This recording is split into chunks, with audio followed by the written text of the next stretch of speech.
कीमती समय देकर के आप हम सब एक साथ एकता के सूत्र में खड़े हैं। आदरणीय हमारे दो गार्जियन विधायक स्वरूप, आप भी अपने आराम और चैन के लिए सो सकते थे, जैसे हमारे स्थानीय गार्जियन सो रहे हैं। और उन लोगों को सह दिया हुआ है जिन्होंने बेशर्मी के साथ इस बात का खुलासा किया कि उनके दिल में क्या चल रहा है। कि मैं उन लोगों को धन्यवाद देता हूं जो विदेशी ताकतों को रोकने के लिए जाकर के मारपीट करके अपने अंदर के उस मंशा को साबित किया कि कोई व्यक्ति अगर अपने मजहब को, अपने धर्म को, अपने पूजा पाठ को अपने घर में प्रैक्टिस कर रहा है तो ये इंसानियत को मानने वाले, मानवता को मानने वाले, मुझे पता नहीं किस तरह के मजहब और किस तरह के धर्म की बात कर रहे हैं। ईसाई समुदाय का इस देश में जो कंट्रीब्यूशन है वो किसी से छुपा नहीं है। ईसाई समुदाय ने इस देश के लोगों को एक इंसानियत क्या होता है, मानवता क्या होता है, कपड़े पहने कैसे जाते हैं, पढ़ाई क्या होती है, इंसान तो पैदा होता है लेकिन अच्छे इंसान को जीने का तरीका इसी समाज ने सिखाया है।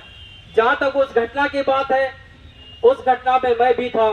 पुलिस प्रशासन को जिसे गिरफ्तार करना था औकात तो थी नहीं कि उसको वो घेर सकते, उनका वो रहनुमाई कर रहे थे। इसके बाद तुरंत यहाँ के जो स्थानीय विधायक हैं, जिनको हम लोगों ने बड़ी ईमानदारी से ये सोच करके जिताया कि ये हमारे लिए गार्जियन स्वरूप होंगे, वो उन लोगों को शाबाशी दे रहे हैं जिन्होंने गुंडागर्दी किया है।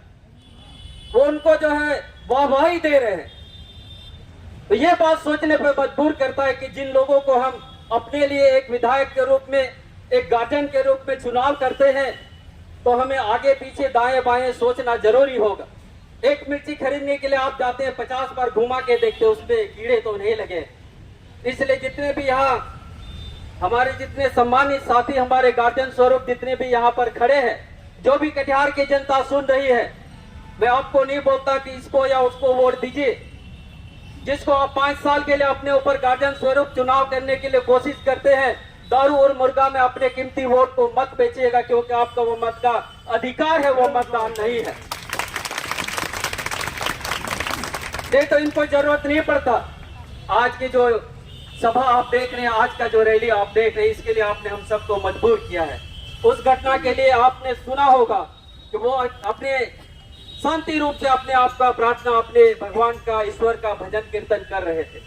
आप उनको जा करके उसी चीजों से जो इंस्ट्रूमेंट बजा करके वो अपने परमेश्वर का आराधना करते, उसको तोड़ करके आपने उस पर वार किया और आप कहते हैं कि अगर हम गए तो हम तो निहत्थे थे। उसका भी सबूत है। आप किसी भी तरफ से बचने का कोई रास्ता नहीं छोड़े हो। सीधी सीधी बात है, आप मुजरिम हो।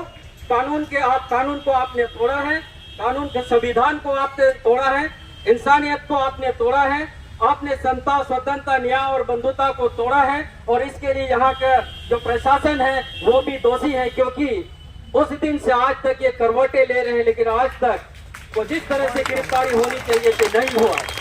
हम कैसे आप पर विश्वास करेंगे कि आप जो है हमारे रहनुमा है।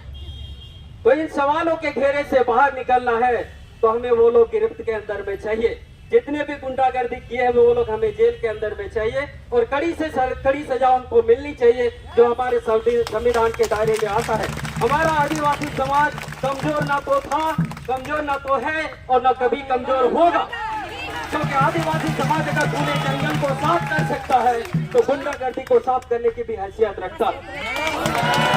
हमने अगर अपने तीर को रखे, इसका मतलब ये भूल मत जाइएगा कि हम तीर चलाना छोड़ दिए हैं और हमको पता नहीं।